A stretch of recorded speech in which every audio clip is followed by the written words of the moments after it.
Hey y'all, just want to start another vlog. Me and Mama are cleaning out some stuff today. There's a lot of clutter in the house, so we're trying to get rid of some of it. Mama's like broken down 4 times today, so she's not okay, by the way.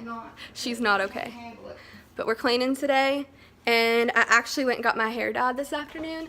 So this is what it looks like. There's no more red in it. Sorry, my face looks so bad. This is my hair. It's just like a dark brown. She did it my natural hair color because I just don't want to dye it anymore, honestly. She just did my natural hair color. I have a red tint in my hair naturally. I've had it since I was little. I've had red hair. Yeah, I've had a red tint in my hair. So if you still see some red, it's because I just have that naturally. Last time I dyed it red though, because I wanted to bring that red tint out and like put it all over my hair because I haven't really ever done that before, so it was not my favorite thing, to be honest with you. So I am sticking with this for a long time. I know it's damaging to dye your hair a lot, so I'm not doing it anymore.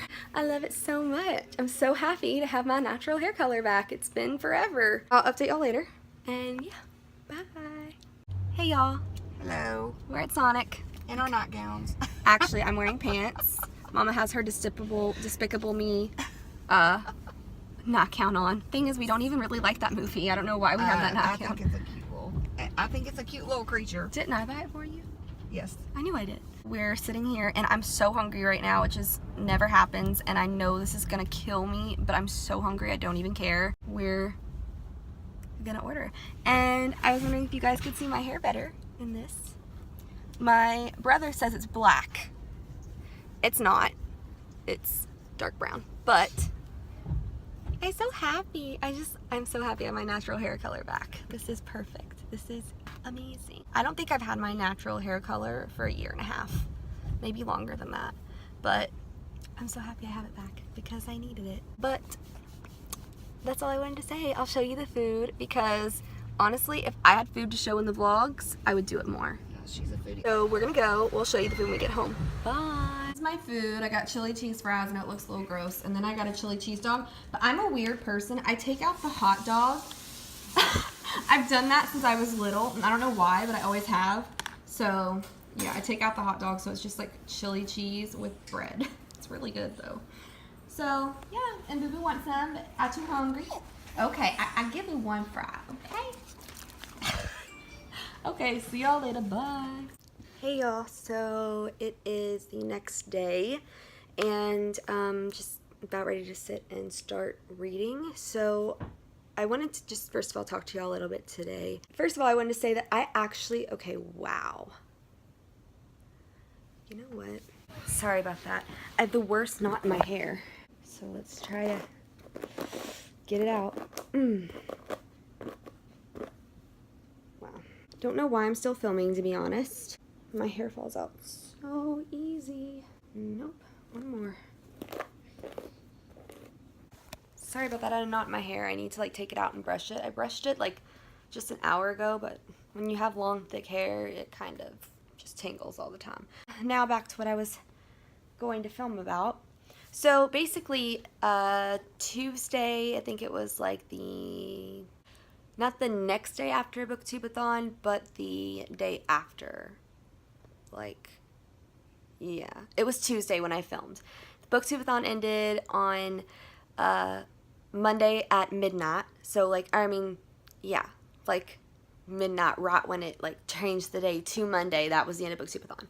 I started filming another vlog on Tuesday, and I filmed, but to be honest with you, there's like not really a bunch of good content. It's just me kind of rambling and not really talking much about anything, so I'm not going to use that footage, and I'm just going to delete it and not even upload the vlog. So I do have a new vlog though. Obviously I've been vlogging since yesterday. I am vlogging, but I don't know if I've said this yet, but I am actually going back to school this semester. I'm just doing online classes though, and I'm just doing 2, and it's just because I need to ease myself back into it, but I definitely need to go back because I just want to. I miss it. I need to work towards something. So yeah, and I got my books today, and I thought I'd show y'all what books I got. I'm taking an English literature class and a US history class. These are just prereqs, and I wanted to take an English lit class so badly because I want to be able to still continue reading. So I guess I'll just show y'all what I got for that class first. So the first one I got is Stardust by Neil Gaiman. It just says, like, it's a rental, this book. I'm renting it, and it just says the due date right there. But I actually have never read Neil Gaiman before, but I do have one of his books. I have the Graveyard Shift, I'm pretty sure is what it's called. So yeah, and I've always wanted to read one of his books, so I'm really excited to do that. I don't really know what this is about, to be honest. I've skimmed through them, but not a ton. There are, how many pages in this book? 248 pages in this one. So this one will be a really quick read for me to get through.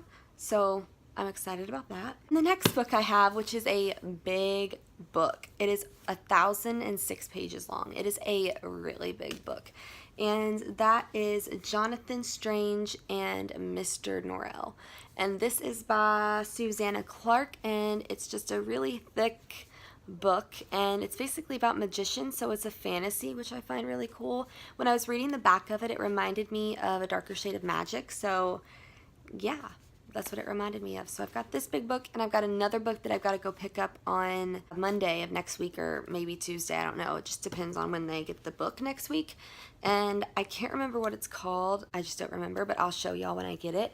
And then, like I said, I'm taking U.S. history as well, so I just have this big old history book, oops, right here. It's called Give Me Liberty, and it says An American History, Volume 1, and it's written by Eric Foner. I'm just excited to start school again. And I got some school supplies that I'll just show y'all later, but they're like not in here, and I don't want to go get them. Enough about school stuff, though. I did want y'all to know, though, that I was going back. I cannot remember for the life of me if I told y'all that I was if I were going back or not. Because sometimes I'll like film it and they'll then be like, oh, I'll delete it, and then like tell them when the time comes closer. I don't know why I do that, but I do. But as for my personal reading plans today, I would really like to finish reading November 9 by Colleen Hoover. I wanted to pick this up, first of all, because it's light and it's cute, it's a chick lit. I just really wanted to pick up something that I could get through easily and that wasn't so intense, because Booktubeathon wore me out. It put me in a slump for sure. I could normally have finished this book in a day, and not right now. Definitely not right now. So I want to finish it today, though, and I really like it so far, actually. And I hear a lot of people say they hate this book, that there's like abuse in it, and I haven't gotten to that yet, so I'm not sure if I agree with it. So far, I do not agree with the fact that the main character in this, Ben, is abusive to Fallon at all. I do not understand where that's coming from. Maybe I will later in the book. Like I said, like you can see, I'm like not even halfway through. I'm almost halfway, but not quite. So I'll let y'all know if I do start to see something that I think is not okay. So yeah, I just want to update, and I will just let y'all know how I'm getting along in this later.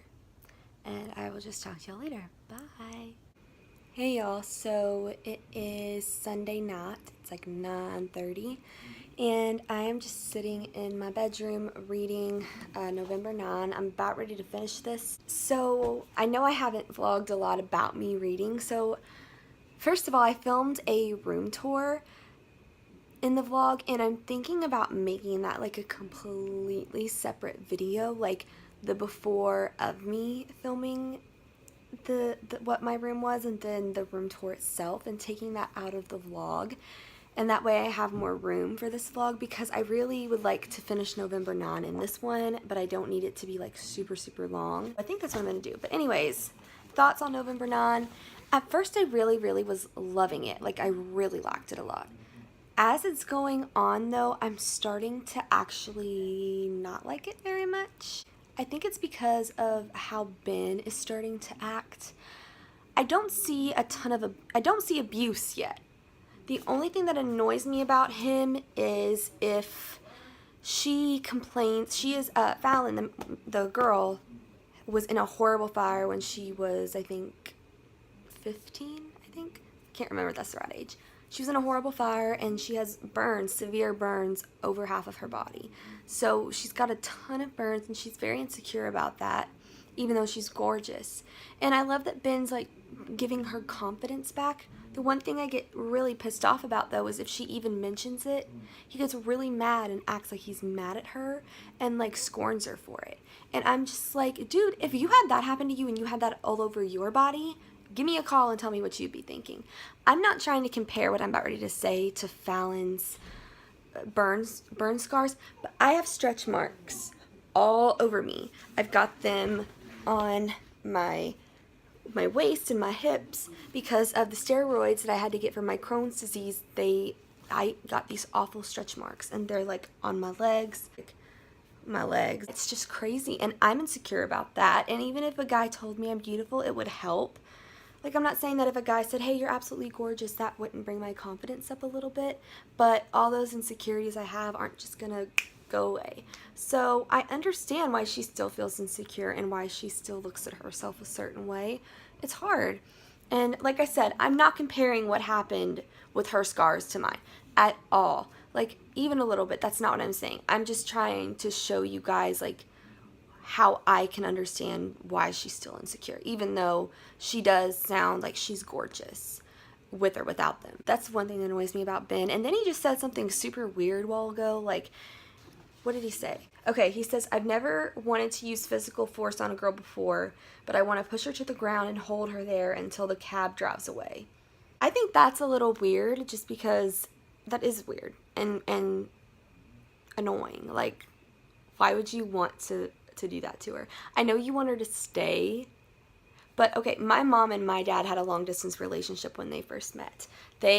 She lived in Alabama, he lived in Indiana, and they were like that for a long time. Like, I can't remember exactly how long it was, but it was a long time, and they were in a relationship. He has never wanted to physically grab her and do something to her. He's never, like, hit her, pushed her, anything. Nothing. So even when they were in a long distance relationship, my dad has never said, I just wanted to take her and push her on the ground and make her stay there until she couldn't go anymore. Fuck any decision that she has to make. He respected her decision, and she respected his. There was mutual respect. They knew they were going to end up together. She just had to do this for a little while, and she ended up moving back to Indiana. So it's like to like be with him and marry him. So I don't understand that. Like, I don't understand why that would even come through his head to physically put his hands on her like that in a moment of anger. And I completely agree with everything Fallon has done so far in this book, and I like Fallon a lot. Ben's kind of annoying me so far. I wouldn't go as far to say as he's abusive. He didn't actually hurt her. The thought itself was weird, and I don't agree with that thought, but he hasn't really done anything that's pissed me off to the point where I'm like, oh, I hate him to death. Just like annoyances, honestly. Just stuff that I'm like, really, did he have to say that? Or really, did he have to do that? Like, anything like that. So, I don't know. I'm gonna keep reading and let y'all know what I think. And yeah, bye. Y'all, so I was reading November 9, okay? And then I took a break and I was like, I feel like my 1-year anniversary for my YouTube channel is going to be coming in the next few months. So I went to look what day I uploaded my very first BookTube video, like a video that wasn't for college or something. It was on November 9th. What the fuck? That's crazy. I know I know you guys probably feel like I'm over exaggerating, okay? But that is so funny that I'm reading a book and my BookTube anniversary is that day. Like, what? That is crazy. I love that. Hopefully I like this book. If I don't, that's gonna make me sad. So I just had to vlog about that. That's it. That's all. So I'm gonna continue reading. I'm gonna go tell my mama this first, and then I'm gonna continue reading. So yeah, bye. Spoilers are coming up about November 9, so just so y'all know, spoilers, spoilers, spoilers, spoilers, spoilers. Hey y'all, so I'm reading November 9, and I'm almost done with it. I've got like, I think, 30 pages left, and I'm reading Ben's book, part of his book, and he's narrating right now, Ben is, and so their mother had just killed herself. And there's this part where Ian, Ben's brother, comes in and tells him that he needs to get up, that he needs to prove that this didn't utterly destroy him, and that they can leave him there without worrying. So the page says, I think about this. Okay, first, before I say this, Ben has 2 brothers, Kyle and Ian. Ian is the oldest. He is in flat school, Kyle is in college, and Ben is 16 at this point. living at home. He used to live with his mother before she killed herself. So it says, I think about this for a second, about how neither of them lives here. Ian is in flat school. Ben just started college. My mother is dead. So that sentence is sad, but if you listen to it, there's clearly an error there. Ian is in flat school. Ben just started college. Ben did not just start college. Ben is 16. Kyle started college. So there is a error here that no editors caught somehow, and I caught it right away. There it says, Ian is starting flight school. Ben just started college. My mother is dead. I thought that was funny, though, that no editors at all happened to catch that it was supposed to say Kyle started college, his middle brother started college, because he did just start college, but instead they said Ben. And I don't know, I just felt the need to point that out. So I picked up my camera and showed y'all. Might have not made any sense, but it makes sense to me. And anybody else who has read November 9, it should make sense to them too. Hey y'all, so finished November 9, and I kind of have like mixed reviews or mixed feelings about it. I think I'm giving it a 3-star. That's what I have it on right now, is Goodreads, and I wrote a review, but I wasn't able to say everything that I wanted in the review just because I'm tired and I just didn't have the energy to sit and write about everything that I felt about the book. I wanted to address some comments saying that Ben, one of the main characters, was abusive towards Fallon, which was another main character. I do not understand why people say he was abusive. There were definitely things that I thought he said that were maybe not okay to say. So, like, for example, they were going out on a dinner date the first time they met, and he was trying to pick out what she wore, and he would say, he said, I'm paying for dinner, so the least you can do is, like, let me enjoy what I'm looking at. So I was annoyed by that. It was a very controlling thing to say, and I did find that he pushed her to do things that she was not comfortable with, which is never okay. When someone says, no, I'm not comfortable with that, you should just say that's fine and move on. I get there's this thing called, like, tough love, but first of all, he doesn't know her well enough to do something like that. Like, you know, like, when I'm uncomfortable leaving the house, my mama will give me tough love and say, you're gonna leave the house, I'm gonna be right with you, it's gonna be okay, because because the agoraphobia I have, sometimes it is hard for me to leave the house, and I do need a push. But he didn't know her well enough to push her, and I feel like he did cross a lot of lines. And also, another thing he says is that, so she has scars from a fire, I think I've already said this, and she's obviously uncomfortable and, like, gets nervous when people look at them. She wears, like, certain clothes so people don't stare at her scars, and obviously she's self-conscious about it. He's like, it's your fault that people stare at you because you make them uncomfortable with how you walk. It's your fault. It's not her fault. People stare because people are assholes and just stare sometimes. It doesn't have anything to do with her. She could walk in there with absolute confidence and people would still look at her scars. So for him to say that it was her fault, I thought was so stupid, and I was annoyed by that. She just, like, I thought that was ridiculous. Like, there was definitely certain things that he said that pissed me off that I didn't think was okay, but I don't feel like he was this god-awful person. And Fallon forgiving him as easily as she does at the end of this book, I thought was awful, because Ben did a really bad thing, and Fallon's father is a really not a good person and a bad father, and she just acts like nothing happened. She just forgives these men so easily. It's like she needs them in her life to validate her beauty or to validate herself in general. And it's really just disgusting to me that happened, that she just forgave them so easily. That's not something that I will always forgive and never forget, but I wouldn't just, like, go crawling back to him and, like, saying that everything was okay. Like, it's not okay what he did. It's not. And then for her to even try to take blame is ridiculous. ridiculous to me. So definitely there was things in this book that I did not agree with and I thought was not okay, which is why I gave it a 3. Those are my thoughts on the book. I definitely didn't hate it. I didn't love it either, but you know, it was still a good book. So now I'm exhausted, and I actually think I'm going to read Under Rose-Tainted Skies. I'm gonna get it started and then maybe go to bed. I'm not tired. I am tired, but I'm not tired. But I will just update y'all later. Bye.